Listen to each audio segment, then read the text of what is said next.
Bahwasanya pendidikan adalah hak setiap warga negara, sebagaimana yang tertuang dalam Undang-Undang Dasar 1945 Pasal 31 Ayat 1 yang berbunyi bahwa setiap warga negara berhak mendapatkan pendidikan. Akan tetapi sistem pendidikan yang diterapkan di bangsa ini belumlah demikian. Harus diakui bahwa sistem pendidikan di Indonesia belumlah merata. Ketimpangan pendidikan antara Indonesia bagian barat dan Indonesia bagian timur masih jelas terlihat, seperti gedung-gedung sekolah yang sangat jauh berbeda, di mana gedung sekolah pada wilayah Indonesia bagian timur masih terlihat sangat memprihatinkan. Ketika di wilayah Indonesia bagian barat anak-anak berangkat ke sekolah menggunakan seragam yang rapi, maka di Indonesia bagian timur anak-anak harus berangkat ke sekolah dengan berseragam warna-warni, bahkan tidak menggunakan alas kaki dengan wajah yang kuyuh dan lelah. Papua, khususnya wilayah pedalaman dan perkampungan, adalah bukti dari salah satu wilayah di Indonesia bagian timur yang belum mendapatkan kesempatan pendidikan yang sama dengan daerah-daerah lain di wilayah Indonesia bagian barat.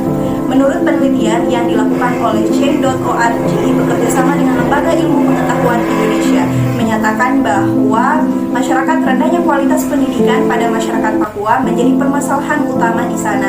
Dan menurut seorang aktivis muda bernama Lisa Dwiri, dalam penelitiannya mengatakan bahwa 30-40% anak-anak di Papua masih mengalami buta huruf, dan itu adalah angka yang tertinggi di Indonesia. Hal ini disebabkan oleh beberapa faktor. Yang pertama adalah kurangnya tenaga pengajar yang mumpuni di bidangnya yang bisa mengajari anak-anak Papua sehingga mampu bersaing dengan para pelajar yang berada di wilayah Indonesia bagian barat.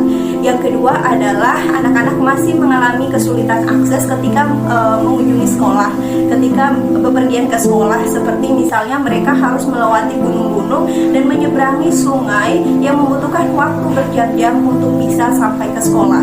Dan yang ketiga adalah sekolah yang hanya memiliki 1 atau 2 guru saja belum dilengkapi dengan fasilitas belajar mengajar yang memadai, seperti misalnya perpustakaan, lab-lab praktikum, atribut, dan fasilitas lain untuk keperluan belajar dan mengajar. Mari sama-sama melihat Papua yang lebih butuh pendidikan yang berkualitas, bukan hanya untuk sekedar mengejar ketertinggalan dari kualitas pendidikan itu sendiri, tapi lebih dari itu untuk membangun generasi muda Papua yang mampu mengolah sumber daya alamnya sendiri, sehingga masyarakat Papua bisa terbebas dari jerat kemiskinan yang selama ini membelenggu. Karena selama pendidikan berkualitas belum dirasakan oleh masyarakat Papua, maka selama itu pula mereka hanya akan menjadi penonton di tengah sumber daya alam yang terus digombosi oleh korporasi.